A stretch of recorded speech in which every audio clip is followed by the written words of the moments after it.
Hello all sentient beings and welcome to Transmissions Alt Mode, where we talk all news, comics, and media related to the...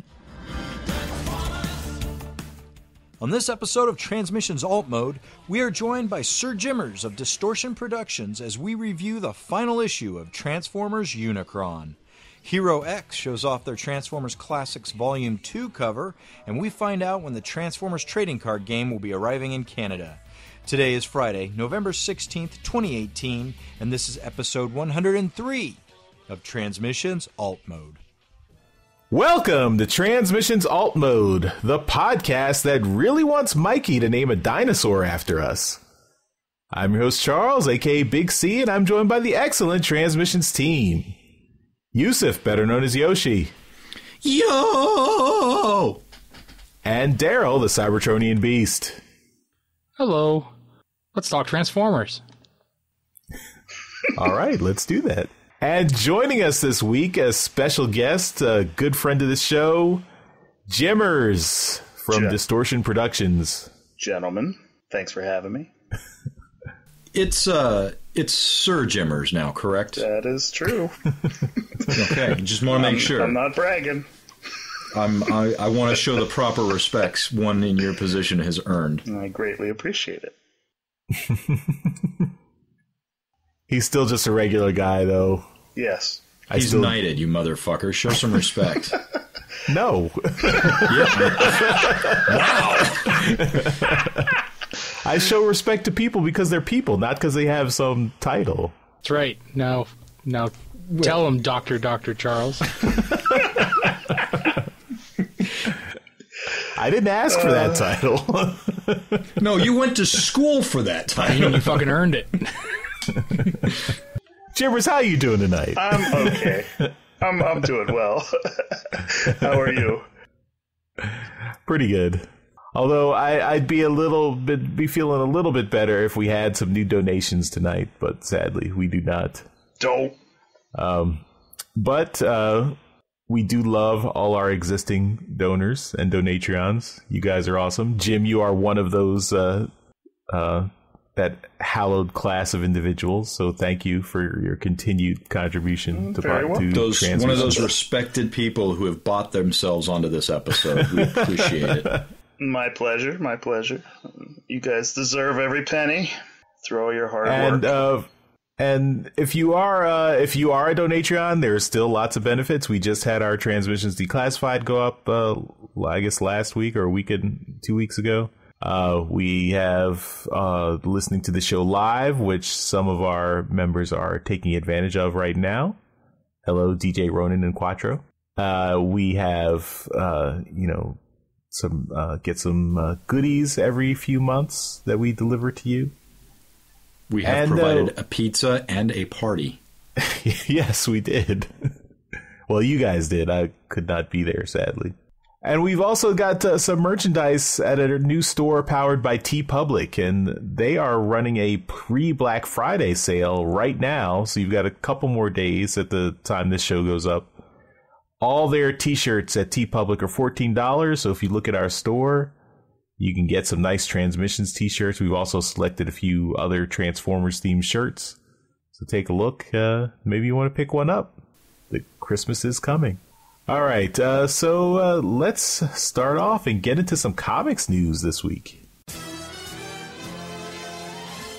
All right, so first up, looks like the publisher Hero X is doing more classic Marvel Transformers comics in Japanese. So this is, we talked about this, I think, a few months ago, and now we're getting more news about what's going to come in.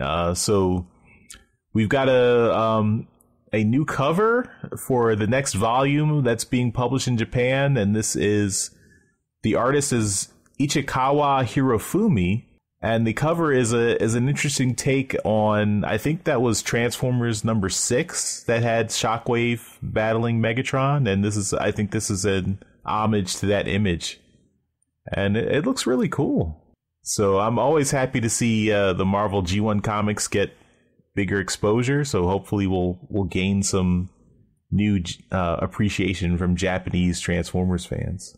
Another Hero X publication that's coming out is the Headmasters series. So that's, I guess, their next book that they're doing. And they commissioned a special cover. It's a wraparound cover for that book by Guido Guidi, and shows all the characters in the Headmasters series.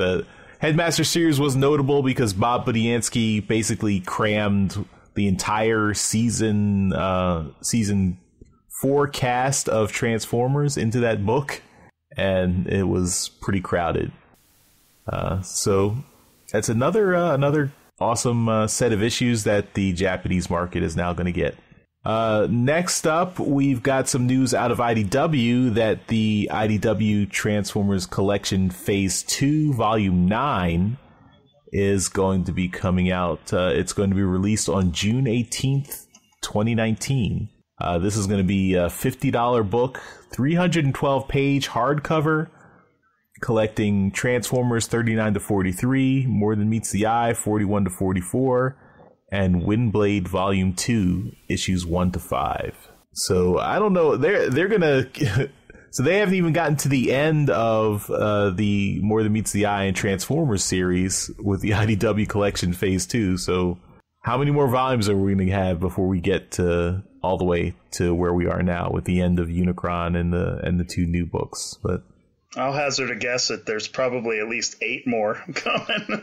Yeah, I'm glad to see that they're continuing this, though, even though the universe is over. It would, it would suck for them to stop at this point and not have a complete collection. Yeah, well, I think they're still publishing the classics volumes, theoretically. So I think with the new Transformers continuities coming, there's still opportunity to publish the old books, and there are people who do wait for the trades and wait for the hardcovers. So those people probably haven't gotten all the issues yet. Did anyone ask James at TFCon, James Roberts, if he is still working on that UK volume? Would it be 6? I did ask him that, and his response was that what he understands is he hasn't talked to them about it since last year at TFCon, but he believes that they're still just waiting on his words before they go to the printers. Okay. So technically he isn't done that. Well, maybe he has some time now to finish that up, to wrap that up. All right. Next, we have a couple of articles in the press about the end of More Than Meets the Eye, the end of Lost Light, since that's what was last week. One from CBR. The article is Transformers Lost Light is the franchise's most progressive story ever. And another article from BBC News is Transformers, Misfit Robots, and the Women Who Love Them. So both of these articles were pretty much praising Lost Light and More Than Meets the Eye as being unique series, particularly with the diversity angle in terms of widening the scope of Transformers stories, particularly focusing on the LGBT aspects, which I think it should rightly be commended for. Also, the article also, or the BBC article also mentions how the TF Nation conference has had an increasing proportion of women coming to the conference, and gives a lot of that credit to More Than Meets the Eye and Lost Light. So I think these are positive stories. It's nice to see the books getting some additional recognition. In particular, in the BBC article, one thing I like is also they feature fan art throughout the article. And some of the fan art in particular comes from Winston Chan, who is one of our Patreons, one of our Donatreons. Good job, Winston, for getting your art featured in this article here. But it's nice to see see these articles hopefully getting these things, getting the Transformers more exposure, and maybe this will show people who have not checked out the comics at all that there's something worthwhile there. So even though it's over, I think people can still pick it up and read it and enjoy it. So, all right. So that's it for our comics news, and we'll move on to our comic review. All right, and this week, it's the final issue of Unicron number 6. So, Jeremy, take us away. All right. Unicron number 6 was written by John Barber. Art is by Alex Milne, Sarah Pietrodoce, Andrew Griffith, and Kei Zama. Colors by David Garcia Cruz and Joanna Lafuente. Letters by Tom B. Long. Editor is David Marriott, and publisher is Greg Goldstein. There are 6 covers. Cover A has a Unicron destroying everything, and we see shards of the reality breaking by Alex Milne and Josh Perez. Cover B is the final part of the combining cover set. This one featuring Optimus, Cobra Commander, and more. This is by James Reyes and David Garcia Cruz. Retailer Incentive A has Unicron looming large over Optimus, Starscream, Bumblebee, Soundwave, and Windblade, and that is by E.J. Sue. Retailer Incentive B has Jetfire over Unicron, and that is by Francisco Francavilla. Retailer Exclusive A has Unicron alone in the universe taunting, and this is by John Perras, and it's an homage to Infinity Gauntlet number 4 by George Perez. And Retailer Exclusive B is the same as A, but it has a white background and no text in the text box instead of a space background. So we'll start, Jimmerz, with you. Which one of these do you like? We know you bought them all. Yes, I Sheltoned it up on this. As much as I absolutely love the Infinity Gauntlet reference, I have to go with Alex and Josh's cover. It's just a comprehensive one-shot look at the IDW universe, and I love it. I think it's fantastic. Mm-hmm. The detail is ridiculous, as most of Alex's stuff is. I think that sums up everything about this continuity in one image. And I think it's perfect. So the other ones are great too. I take nothing away from the work everyone else did. The James Reyes one, Cobra Commander, is like right there in the foreground, but I don't remember seeing Cobra Commander much in the book itself, if at all. There was a scene in the last issue with a bunch there were of like Cobra 3 Commanders of them, sitting together. So, but yeah, they're all great, but I got to go for Alex and Josh. This appears to be a female Cobra Commander. Is that like Baroness? Baroness became Cobra Commander at one point, so I think it's her. Yeah. All right. Well, Charles, which one do you like? I have to agree with Jimmerz. It's the Alex Milne and Josh Perez cover all the way. I think that's an amazing image. It captures so much of the 13-year run of the IDW universe, and it's just an awesome piece of art. Okay, cool. Yoshi. Yep, I'm gonna follow suit. Alex and Josh's cover is great, but I don't want to take too much away from the other guys. I'm pretty happy with what we were given. Well, Daryl. Might as well keep it going here. Alex and Josh really brought their A game with this cover.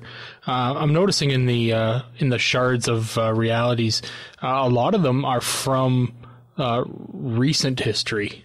You've got the Visionaries and Cup. You've got Autobot Megatron. You've got Prime annexing Earth. You've got Rom, Shockwave, which literally could be Eddie Shockwave, but I'm assuming it's more recent Shockwave because he's got a lot of story recently. The Devastator could be from All Hail Megatron, but that's probably the oldest image there that they're referencing. Windblade and Chromia, and you've got you've got Tarn, which is yes, Tarn's been gone for a while, but it's still a pretty awesome image. And then I think its Mask is probably the smallest image down at the bottom. And then the Wraiths are also very, very new to the IDW lore. So a lot of new images and new additions to IDW's the full universe here. Oh, and Overlord. So I missed Overlord. But yeah, really cool. I really like this image a lot, and really happy that it's cover A, which means it'll be the easiest one to get. So yeah, I hate having to fight people at the store for the covers, especially the Alex cover. I kind of have to agree with everyone else. All the covers were pretty good, but it has to be the cover A. And like you were saying, Daryl, just so many little pieces in those images, in those little shards there. But I will say we'll have a link to where you can buy the retail exclusive one, because I did pick up that, and it was like $25 for the two, so it wasn't that bad. Getting into the summary here, and buckle up, because this is going to be a long one. The title of the book is Ceremony. It starts with Marissa and Buster looking up at the sky, worried about Thundercracker, as Soundwave returns with news that the various Earth leaders have returned to their own countries. Windblade, Jetfire, and the aerial bots are also arriving, as requested, and Soundwave tries to reassure Marissa and tells her to have faith. At Unicron, it's all-out chaos as the attack progresses. Ironhide is commanding the troops and telling everyone to not stop for anything. Metroplex notes that this is a big one, and that's something he's never had to think before. The Sinkers are arriving, carrying Optimus, RC, and the Talisman. Thundercracker is hit, and he's carrying the Talisman, so RC orders Skywarp to put aside his ego and go help him. Elsewhere, the battle rages as Slide continues to have a tantrum over everything. The rest of the colonists seem to be working for the greater good as Slide pouts, while behind her, Trypticon is blasted by one of Unicron's I-beams. On Earth, the various countries prepare and fight off the Maximals. In Venice, the villains Miles Mayhem, Ironclaw, and Dr. X argue, while Claw's asset, Predaking, does the fighting. In Detroit, Scarlet is helping Matt Tracker up, as he's been helping the fight despite not having his mask or a car. In London, the two Action Man agents, Ian Noble and Terrence Salmons, fight off the Maximals, and Ian takes one out in honor of Cup. All over the world, we see the various factions working to save Earth, while in the CN Tower in Toronto, Shockwave notes that the battle seems to be turning against him. Rhinox notes that they need the Talisman there, and since they don't have it, Shockwave goes to Plan B. He orders Bludgeon to bring his ship to Toronto, and they will escape to deal with Unicron on another day. Bludgeon denies him and reveals that he serves the Chaosbringer and will help bring the end of Earth. Shockwave is stunned by Bludgeon's betrayal when Rhinox joins the party and grabs Shockwave from behind. In orbit, Thundercracker is in trouble as he's got the Talisman, but he's also surrounded. He's about to be stabbed when Skywarp teleports in and takes the hit instead. Skywarp orders him to take the Talisman to Unicron's surface, but Thundercracker won't leave Skywarp to die alone and tosses the Talisman to Starscream, who had already landed. Nearby, RC is unable to make much of a dent in Unicron's armor. Starscream realizes that his whole life has come to this, and he makes the ultimate sacrifice. He dies as he activates the Talisman, and it begins to burrow into Unicron. Above, the Autobots are amazed that Starscream just did that, but they don't have time to talk about it as a Maximal takes out Ironhide. Aileron takes command and orders everyone to follow her to give Optimus and RC cover. Near Slide, the Dinobots arrive. The bots that she hates more than Optimus. The Dinobots tell her to stuff it, and she eventually gets over herself and joins the fight. In Toronto, Shockwave is fighting it back against Rhinox, and when he raises his gun arm to fire, it doesn't work. Rhinox reveals that he wouldn't give Shockwave a weapon that would actually hurt him. He served Onyx Prime, which was revealed to be a lie, so his faith is also a lie, and he doesn't know why anyone would follow Shockwave any longer. Prowl enters and says that he wonders the same thing as he blows off Rhinox's head. The two logical bots face each other, and Shockwave readies himself to be killed, but Prowl says he's not there to kill Shockwave. He's there to make sure that Shockwave lives to see all of his plans fall apart. Inside Unicron, Optimus and RC are fighting the bots that live inside him. They make it all the way to the black hole that's at the center, and Optimus tells RC to hold off the Maximal as he follows the Talisman in. In Toronto, Scarlet and Snake Eyes are joined by Stardrive as they look on and see Prowl dragging a one-armed Shockwave towards them. Using Stardrive's Wraith abilities, she reaches into Shockwave's mind. At Mount Rushmore, Jetfire and Soundwave are readying their connection between Stardrive and the Enigma of Combination. The aerial bots combine to form Superion once more, having stayed separated since absorbing the Enigma code from Earth after Galvatron's failed attempt to conquer the planet. Monstructor soon shows up to try and stop them, and Windblade joins in the fight to try to buy some time. Inside the black hole, Optimus is in a familiar place. He recognizes it as infraspace, but also that it's the remains of Antilla. He's greeted by the lone survivor, though the survivor can't recall his own name. Optimus tries to talk with him and say how he understands his anger, but the Antillan just wants to fight. As Windblade tries to find out a weakness in Monstructor, Skylink shows up with the Dinobots and the colonists, while the Torchbearers also arrive. They're a bot down, but they're still willing to fight. Sensing that it's finally time, Soundwave activates the Enigma. It's not just something that allows physical combination, but spiritual as well. Stardrive is going through Shockwave's memories, and Prowl tries to give her some context as to who Shockwave was and is. Stardrive is in tune with the Enigma and the Talisman, and with Shockwave, she's ready to enact the plan. At the symbol ship, the Torchbearers begin to form Victorion, despite missing a bot, when Slide jumps in. As a combiner missing her partner, she's a perfect fit and becomes Victorion's leg. As Victorion takes on Monstructor in round 2, the Dinobots reach Bludgeon inside the ship. They decimate the bridge and the bots on it, but the course was already locked in, and the ship is heading directly for the White House. The Dinobots don't know where it's going, but they hope to give Soundwave the time he needs to finish the plan. On Earth and inside infraspace, a battle is raging on 2 fronts. Shockwave is trying to convince Prowl that this plan won't work. Faith is just a lie that he created. Prowl doesn't care about faith. He's believing in doing good just because it's good. Faith is just one path to defeating the evil inside ourselves. Inside infraspace, Optimus is showing the Antillan just how much like Cybertronians he's become by killing all these worlds in revenge. At this moment, Soundwave's plan goes into effect, and he starts to break apart. Shockwave, Optimus, and the Antillan are all shown the sparks of all those that have died before. Some in the past, like Metalhawk, some in far-off places like Rung, and some recently in the battle with Unicron, like Ironhide. Optimus tries again to convince the Antillan that to get his revenge will make him fully Cybertronian, and he gets punched for his efforts. Optimus doesn't let that stop him, and he continues to try to convince the Antillan with his words. He wants to break the cycle of killing, and he wants them to do it together, but he's going to save the galaxy regardless. At the White House, the symbol ship has crashed right as Slag decides that it's time to let go of his hate. Inside the White House, the President and Flint are happy that they've reinforced after the last Cybertronian invasion, and they begin to fight back, just as Rumaj and Rekgar show up with their Sharkticons to help. At Mount Rushmore, Soundwave and the Enigma are gone, and Windblade realizes that this doesn't really mean that they've won, but she calls all the forces back to Earth. Aileron orders everyone to go back to the surface, but she and Bumblebee are determined to go and do what they can to save RC and Optimus. Infraspace is beginning to fall apart as the Talisman is continuing to do its work. The Antillan is upset that Optimus has even ruined his death, but as he falls into the void, Optimus grabs him and brings him back up. The Antillan can't remember his name, but he can remember the name of his daughter, who Cybertronians had killed. Thinking on her name instead of his hate, they hug as the Talisman has reached the core of the black hole and explodes. In the chaos, Bumblebee and Aileron spot RC and reach her just as Unicron is being sucked into the black hole. On Earth, Metroplex's space bridge rematerializes. Marissa is convinced that Thundercracker is gone, but her hope returns when Buster hears a sonic boom.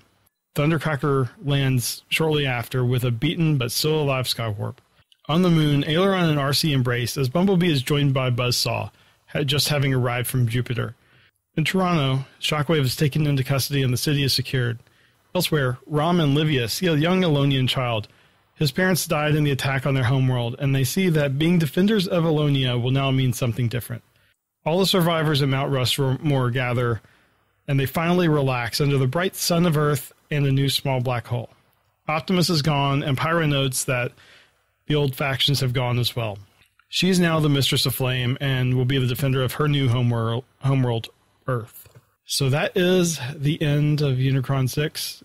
I get the feeling after going through this again, it's like someone that takes all of their toys from everything, like every different franchise that they have, and they're just kind of throwing them all at each other, trying to get everyone a little bit of action.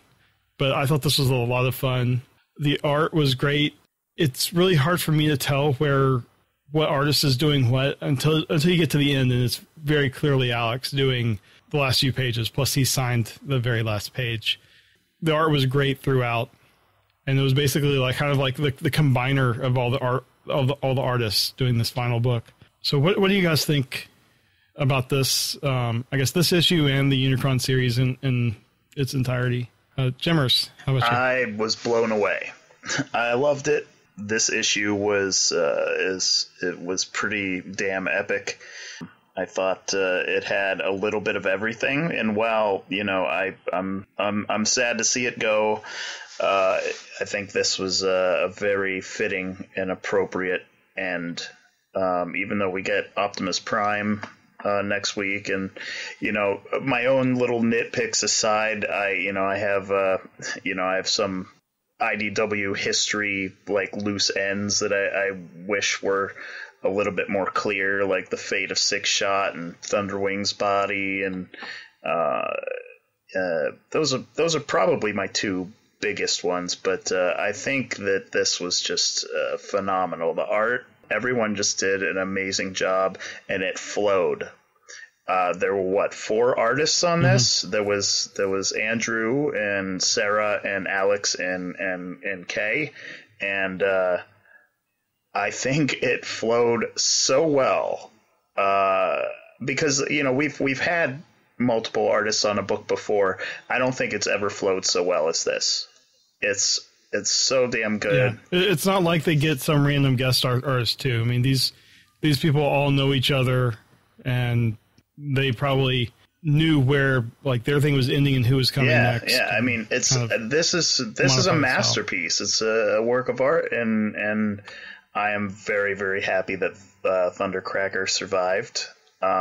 He was the one that I was hoping would make it, and awesome that he's there with his bro and his dog and his lady. Yeah, and I think that was the perfect end for me, and I like that last shot, that last page that Alex did. I just think is so well done. I would like to see, I don't think it's happening, but in the epilogue, I would like to see, the fates of Optimus, and last week, you guys did Lost Light. I would like to see the fates of Megatron revealed, if they're going to do that, or just leave it up to interpretation. And I think doing this Lost Colonies of Cybertron page here with the ores and the different planets and primes and Titans, I think was amazing, because there's actually a thread on the TFW forums of a guy that it was trying to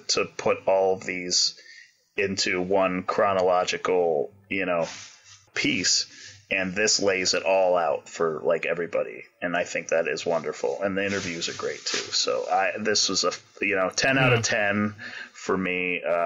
It was just an epic read, and I loved it. Cool. Daryl, you like your fighty books, and this was nothing but a fighty book. What'd you think? This was a epic fighty book. Yes, I enjoyed it a lot. The art was it's top notch. It's great. And Jimmerz really touched on it there. It was difficult to notice when the art changed hands. There was a couple points where I was like, I think this is a different artist, and then I looked, and it was. It wasn't Alex. I think it might have been Sarah when I kind of noticed. But it was really great to see the artists and really what an epic book this was, just by art standards. The story was interesting. I did not expect them to go to the infraspace angle on Optimus.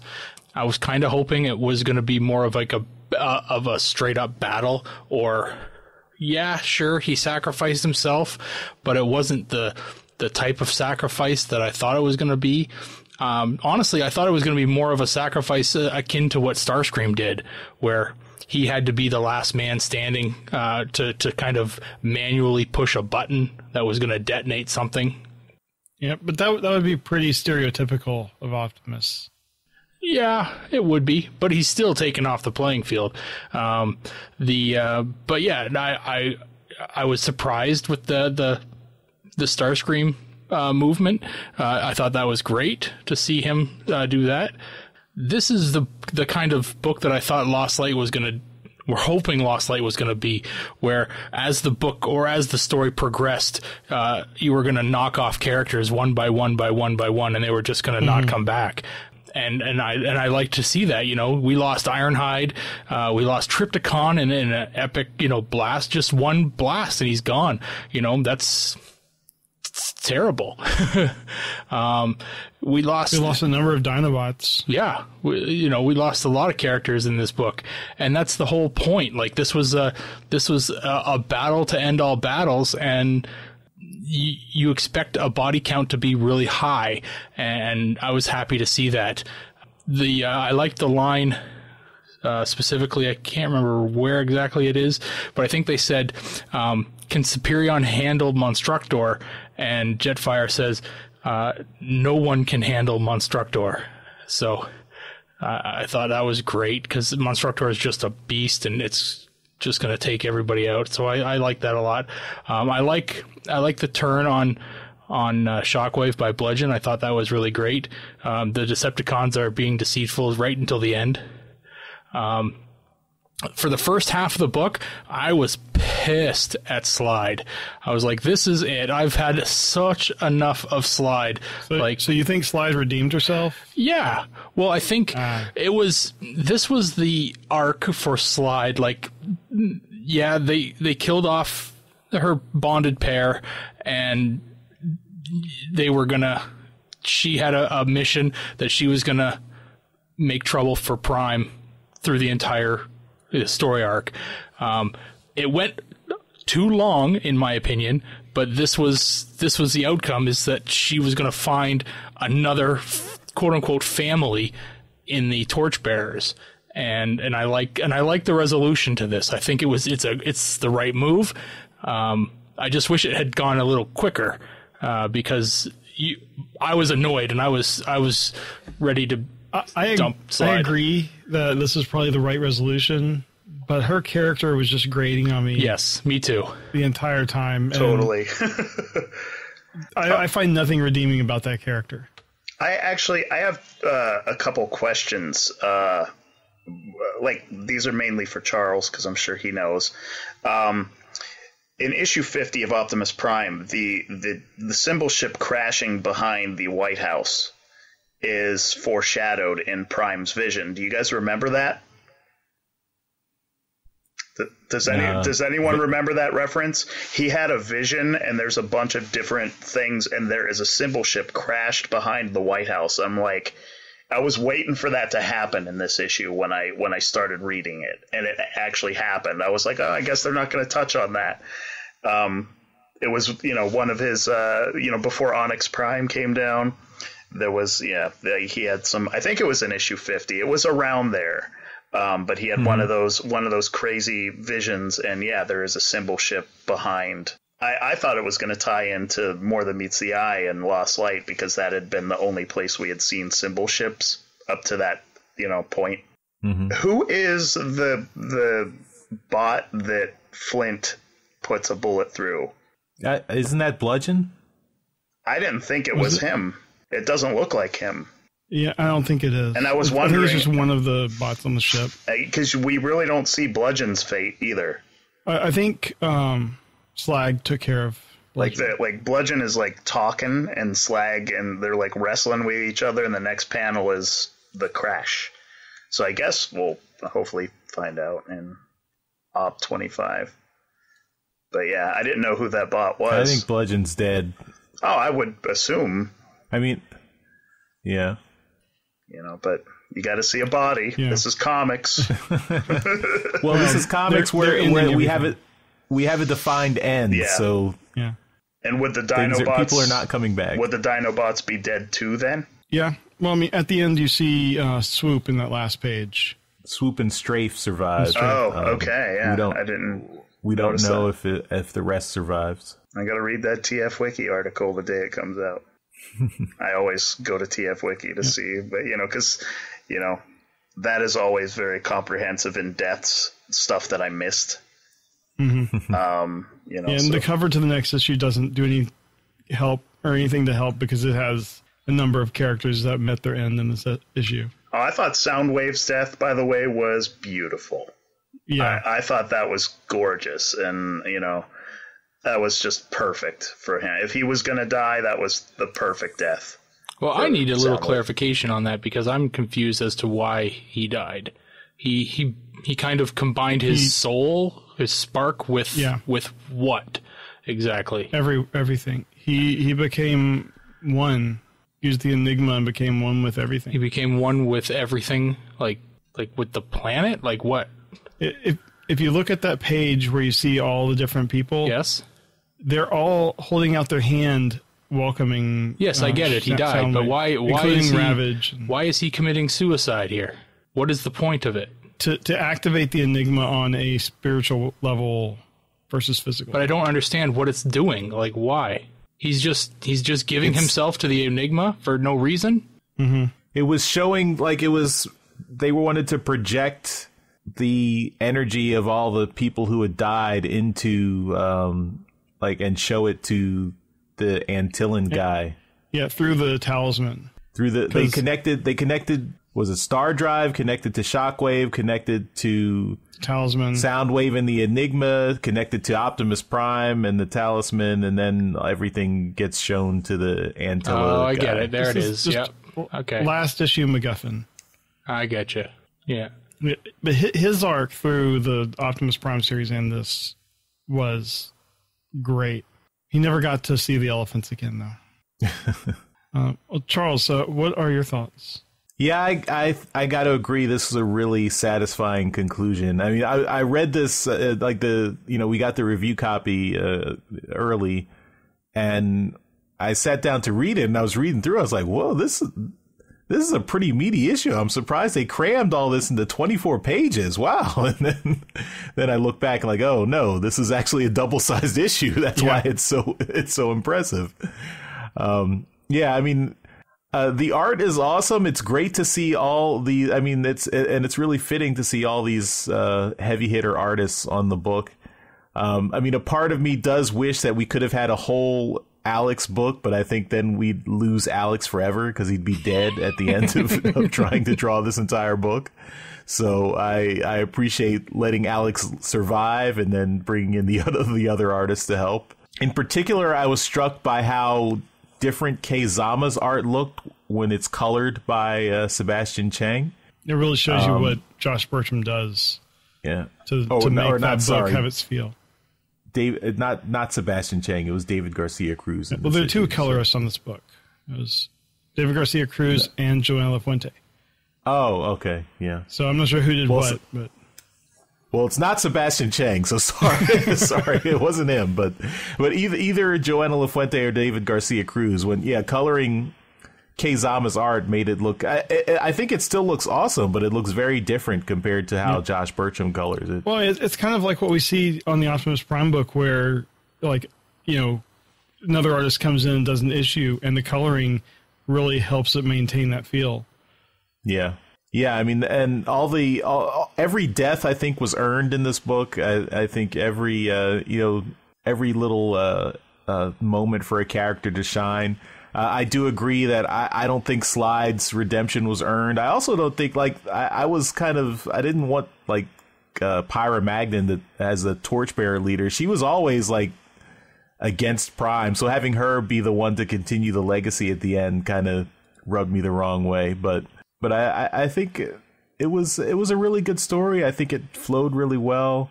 I think everything came together. I mean, it was a really, I think, well done end to the series. A way to cap everything off. I think everyone was on their A game here.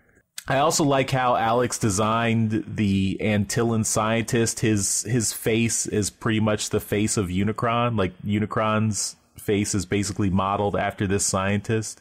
Mm-hmm. So it's an interesting parallel there. That 2-page spread between him and Optimus was just amazing.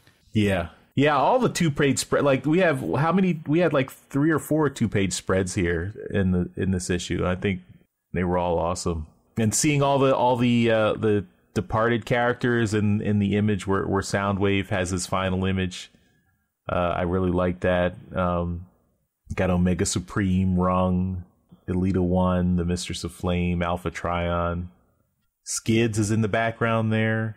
Wheeljack, yeah, Blur, Dirge, even Mainframe got a human in there. So, oh, and Skybite. Don't forget Skybite. The one little thing, I guess, Optimus Prime took off his face mask. I mean, I know he said, he's getting rid of his mask, but it's just not Prime without the face mask for me. I gotta have the face mask. I don't like Prime with a mouth, but yeah, well, you don't have to worry about that anymore.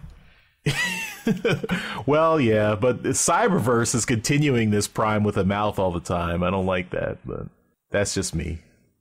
I'll deal with it. All right. Yoshi, what are your thoughts? I agree with you guys on the art. The art is fantastic. It was nice to see all the heavy hitters bring their A game, and if you're a fan of art, you're going to love it. I'm not going to shit on this funeral. I'm very happy that you guys are very happy with the story that was presented, and that's all. Okay. Well, one more book in the continuity coming up, and I'm assuming it comes out next week. We don't really know for sure, but after that, I guess it's back to some of the movie books, and GoBots is coming out. Mm. So, starting in November, 5 issues. Mm. I'm going to make sure we do it. I'm going to be away. But before we close the door on Unicron, I have one question for the page with the lost colonies of Cybertron. It has Cup's crystal planet Shishi that has the Titan Metroplex. I don't understand that. Did we ever have Metroplex on that crystal planet? Wouldn't it? Or is that you're asking us, right? I don't have any recollection of that at all. Wouldn't it have been the colonies that the Titans had colonized originally? Well, that planet was the planet where Megatronus and Prima had their final battle. That's where Megatronus killed Prima, and then Onyx Prime killed Megatronus. But yeah, that's all well and good, but that has nothing to do with the Titan. When the didn't the 13 Primes or whatever, didn't they send out the Titans to colonize and spread the... Yeah, each Prime took a Titan and went to a colony. Right, so we might not have seen it. Yeah, so maybe Metroplex went to Shishi, but Metroplex didn't obviously stay there. But some of these worlds were not actually colonized. They were just associated with that Prime. Like, Prima never went to Alonia. His Titan just crash landed there when he was carrying Prima's body. Also, why were the 13 Primes the 13 Primes when they never had a 13th member? Like, Optimus Prime was not there with the 13 Primes, so why were they not called the 12 Primes? Well, you got to do this. Question. That's a good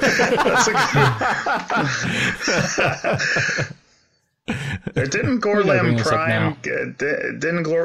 Prime get imploded in Dark Cybertron? Yeah, but that's in the present day.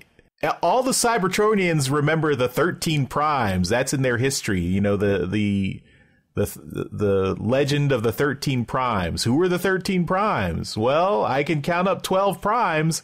Then there's this mystery 13th, the Arisen. Well, was there a 13th Prime back then? There weren't really 12. I mean, you got to remember, Shockwave made all this up. Yeah, there was nothing really special about these 12 Cybertronians other than Shockwave came up with, through, wibbly wobbly, timey wimey, he, knowing the thing about the 13th Primes, he basically made it happen, which made there be the legend of it. No, I got it. I know what it is. Charles, the 13th Prime is you. The reader is the 13th Prime. Well, in pre-crisis DC continuity, Earth Prime was our Earth. There you go. There you go. All right, I'm done.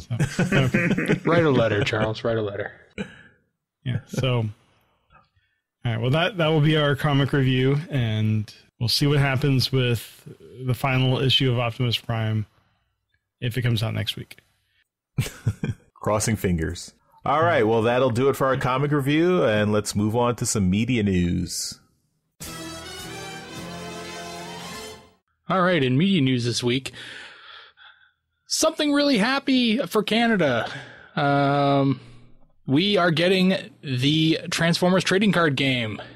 And yeah, if you weren't aware, the trading card game was not available in Canada. They don't specify in the article, but as a Canadian, I can probably speculate the reason is Quebec.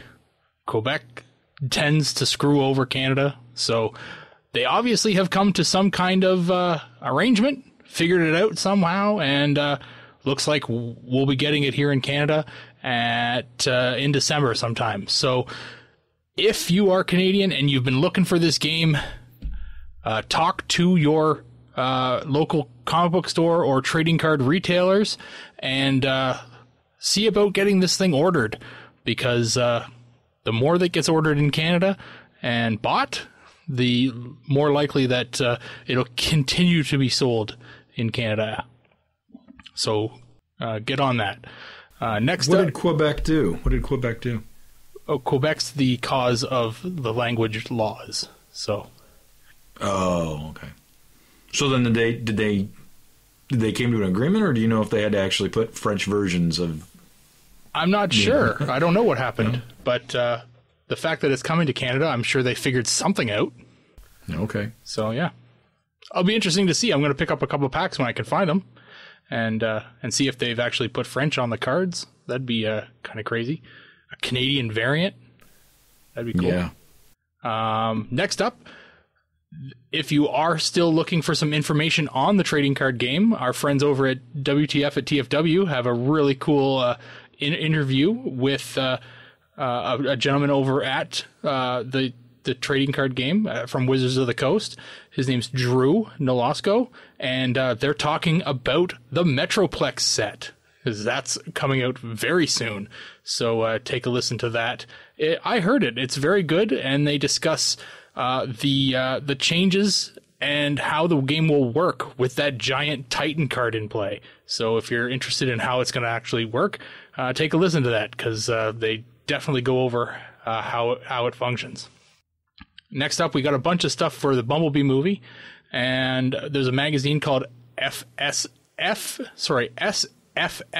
I think they do that on purpose to make you have a hard time saying it, but they have a magazine that did an article on the Bumblebee movie, and there's a whole bunch of scans of those pages, and if you want to read the article they did, take a look at that. We got a new promo poster that has been revealed, and yeah, it looks good. It's from another country. I'm trying to see which one here. Doesn't matter. It's a different poster. You want a different poster? Take a look. Paramount Pictures is presenting an early screening. So early. 7 days earlier. Looks like German for the poster. Okay. So if you want to see the movie early, and you happen to be in Hong Kong, you can see the movie on Wednesday, December 13th at the Hong Kong Convention and Exhibition Center. You have to register. If you're in Hong Kong, take a look. We've got 2 new TV spots and a new trailer for the movie. I haven't watched any of these, but since we're so close, I'm going to try and stick to not watching any of the stuff unless I see them. But if you want to take a look at those, TV Spot 2, TV Spot 3, and trailer number 4. So take a look at those. Transformers Cyberverse Volume 1, episodes 1 to 10 are now available on iTunes. And if you are waiting to check those out, I think it's a really good show. So take a look at those and let us know what you think.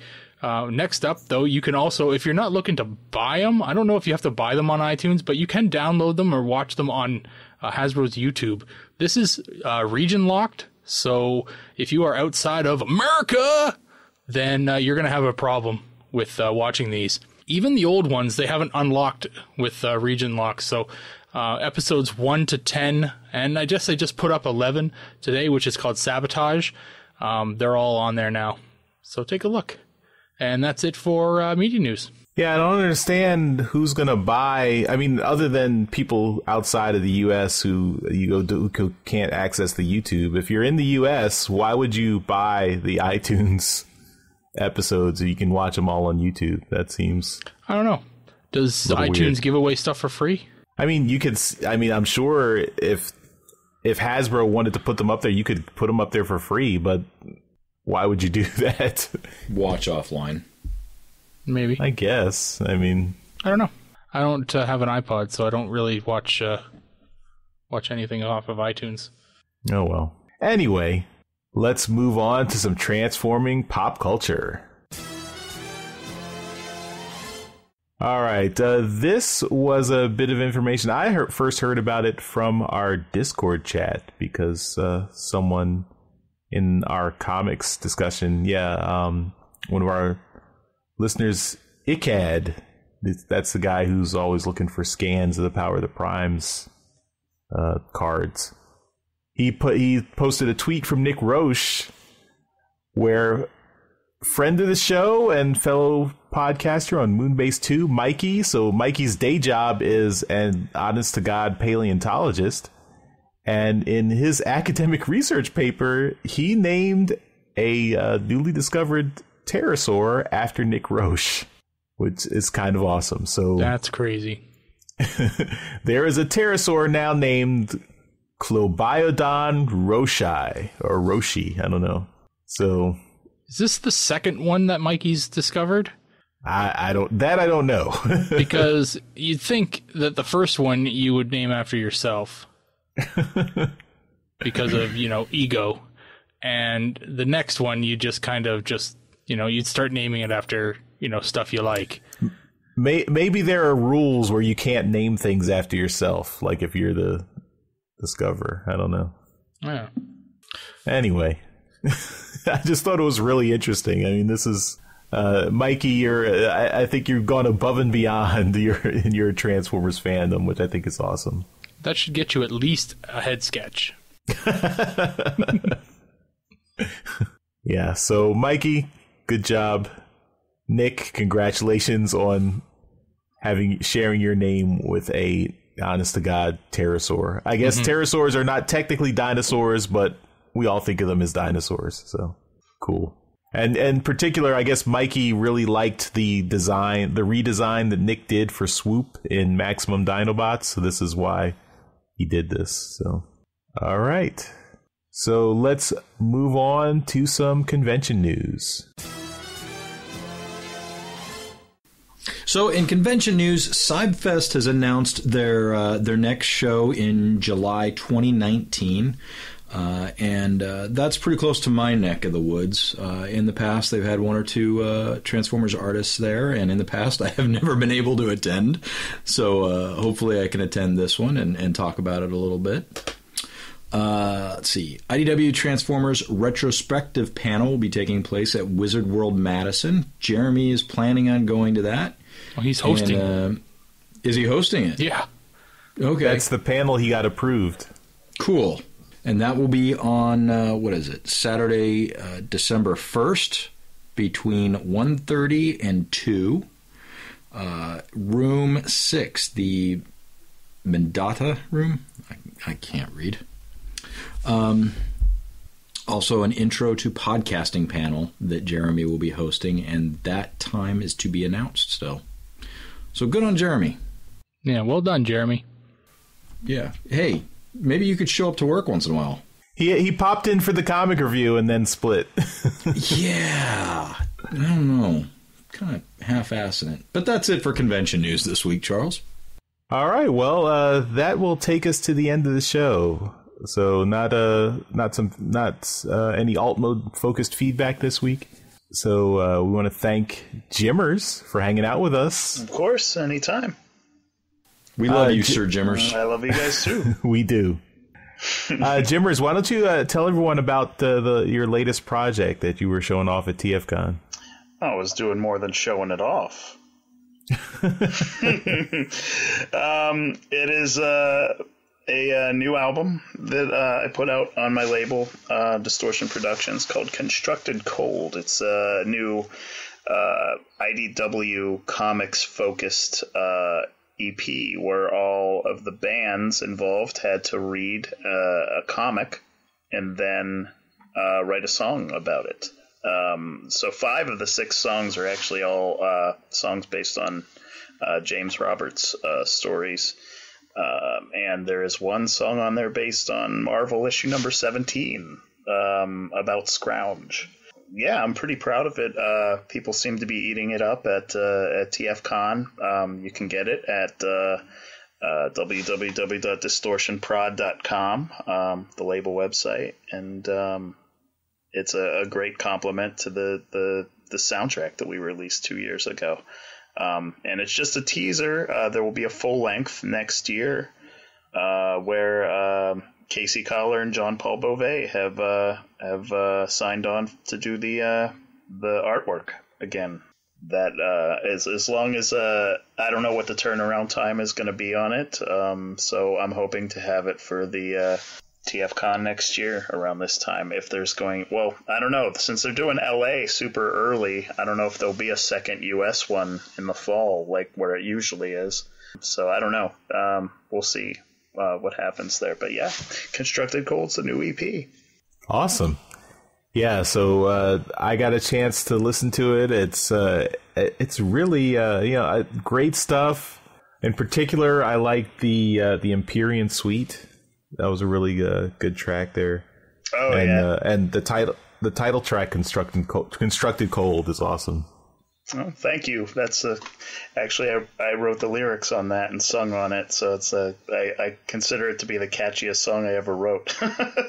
The band Panic Lift from Jersey did all the music, and really amazing man in that band. James Francis just did an incredible composition. But Max from Thoughtform did an awesome Empyrean Suite. Doors in the Labyrinth with the Scrounge tune, Scrounge's Lament. Yeah. Boxed Warning with Losing the Light, which is based on the Quantum Duplicate arc. And Tragic Impulse did Luna 1, the Kill Switch, the Tyrest arc. From nice. Remain in Light, yeah. And my band closed out the disc with Letters from Grindcore, which is the Skids 2-parter, the disturbing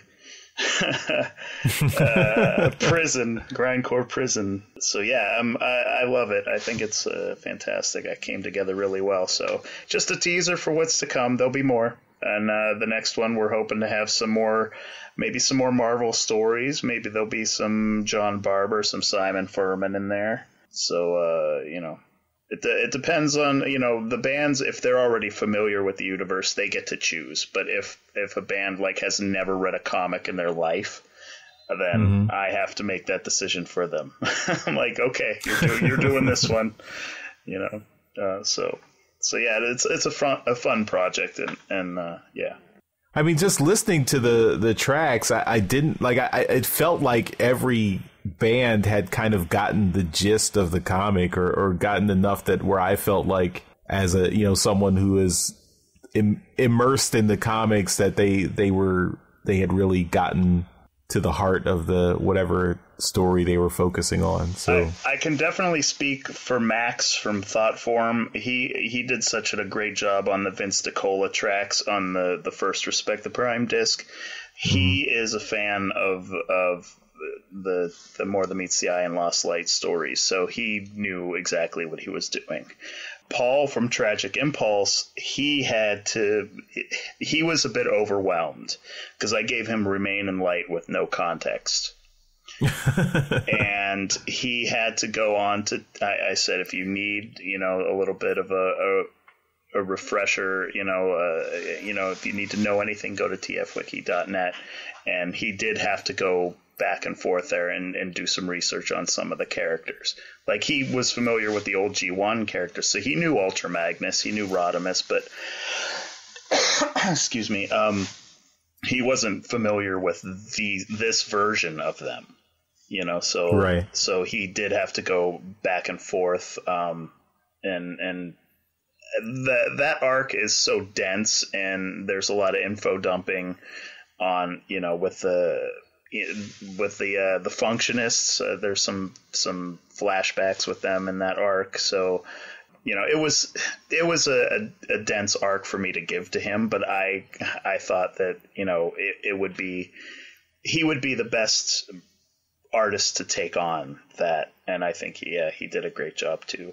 I'm really happy with it, but also I appreciate your kind words, and I'm glad you guys enjoy it. Awesome. All right, and with that, we're gonna close it out here. Thanks everyone for listening, and we will see you next time. Bye-bye. Bye. See you guys. Later. Hey everyone, thanks for listening to this episode of Transmissions. But just because this episode is over doesn't mean the Transformers fun has to stop. Join us and other Transformers fans on our Discord chat server by visiting transmissionspodcast.com/discord. If you would like to learn more about how you could support the Transmissions Podcast, just visit transmissionspodcast.com/support. Thank you all for listening, and we'll see you again next week.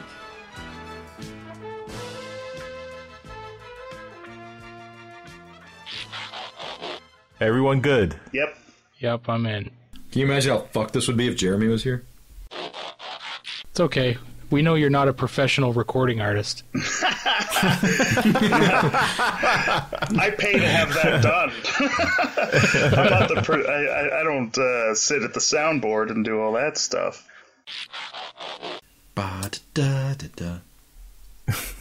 Oh yeah, we're gonna have to do our own transition sounds now that Jeremy's not here. Do do do do do. We did it already, so let's move on. And now it's time for Transformers Media News. Do do do do do. Recording. Everyone got it? Yep. Yeah. Looks like it. Jimmerz. I'm recording. Jimmerz. Hello? We still can't hear him. Can you not hear me? Now we can. No. We could hear you now. And Jeremy. We gotta wait. Where did you go? Not letting Jeremy have his alone time.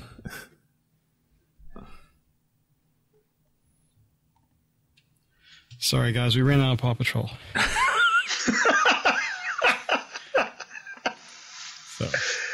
So, you got to keep that in the show. yeah, my kid was watching it. So, yeah, go. yeah. So Okay, so